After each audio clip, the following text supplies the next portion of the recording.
আসসালামু আলাইকুম। খয়বার যুদ্ধ থেকে গনিমতের মাল বন্টন।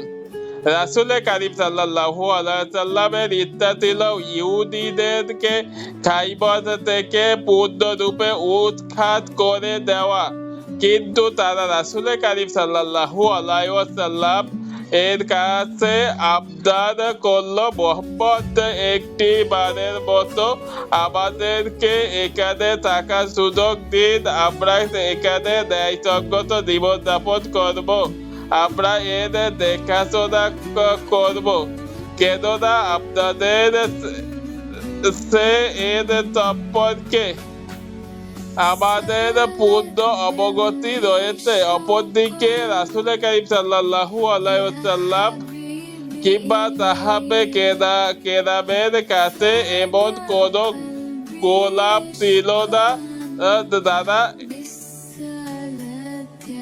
এর দেখাশোনা করবে, আর তারা নিজেরাও এর দেখাশোনার জন্য সময় করতে পারছিলেন না। এই কারণে তিনি তাদেরকে এ তত্ত্বে সেখানে থাকার অনুমতি দিলেন যে সেখানে উৎপাদিত ফল ফসলের অর্ধেক তারা পাবে আর বাকি অর্ধেক মদিনায় পাঠিয়ে দিবে। রাসূল কারীম সাল্লাল্লাহু আলাইহি ওয়াসাল্লাম যতদিন চাইবে তারা সেখানে ততদিন থাকতে পারবে, আবার যখন তিনি চাইবেন সেখান থেকে তাদেরকে উৎখাত করে দিবেন। এরপর আব্দুল্লাহ ইবনে রাওয়াহা রাদিয়াল্লাহু তাদের উৎপাদনের হিসাব রাখার জন্য নিযুক্ত করেন। খাইবারের জমি রাসূল কারীম সাল্লাল্লাহু আলাইহি ওয়াসাল্লামের সর্বমোট ৩৬ ভাগে ভাগ করেন। এর প্রত্যেক অংশ ছিল ১০০ অংশের সমষ্টি। এই হিসেবে মোট ভাগের পরিমাণ দাঁড়িয়েছে ৬০০-তে। রাসূল কারীম সাল্লাল্লাহু আলাইহি ওয়াসাল্লাম এবং মুসলিম মুজাহিদরা পেয়েছিল অর্ধেক তথা ১৮০০ অংশ। রাসূল কারীম সাল্লাল্লাহু আলাইহি ওয়াসাল্লামের অংশ ছিল একজন সাধারণ মুসলিম সেনার অংশের মতন। বাকি অর্ধেক তথা ১৮০০ অংশ মুসলমানদের জাতীয় জীবনে বিভিন্ন প্রয়োজন ও সমস্যা সমাধানের জন্য আলাদা করে রাখা হলো, আর সৈন্যবাহিনীর জন্য মোট ১৮০০ ভাগ করা হলো। এই কারণে যে এটা ছিল মূলত হুদাইবিয়ার অংশগ্রহণকারী উপস্থিত ও অনুপস্থিত মুজাহিদদের জন্য আল্লাহ তাআলার বিশেষ প্রতিশ্রুতি পুরস্কার। আর তারা ছিলেন ১৪০০ জন, আর তাদের মধ্যে অশ্বারোহী ছিলেন ২০০ জন।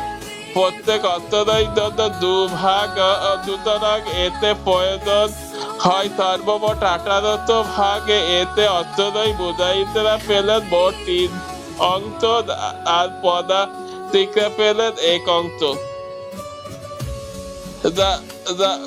গাজারে খাইবারে কি পরিমাণ গনিমতের মাল মুসলমানদের হস্তগত হয়েছিল তা বোঝা যায় ইবনে উমর রাদিয়াল্লাহু বরাতে ইমাম বুখারী রাদিয়াল্লাহু বর্ণনা দ্বারা। তিনি বলেন, খাইবারের বিদায় আগ পর্যন্ত আমরা কোনোদিন পেট ভরে খেতে পারিনি। হযরত আয়েশা রাদিয়াল্লাহু সূত্রে বুখারী রাহমাতুল্লাহ বর্ণনা করেন, যখন খাইবার বিদিত হলো তখন আমরা বলতে লাগলাম, এখন আমরা পেট ভরে খেজুর খেতে পারবো।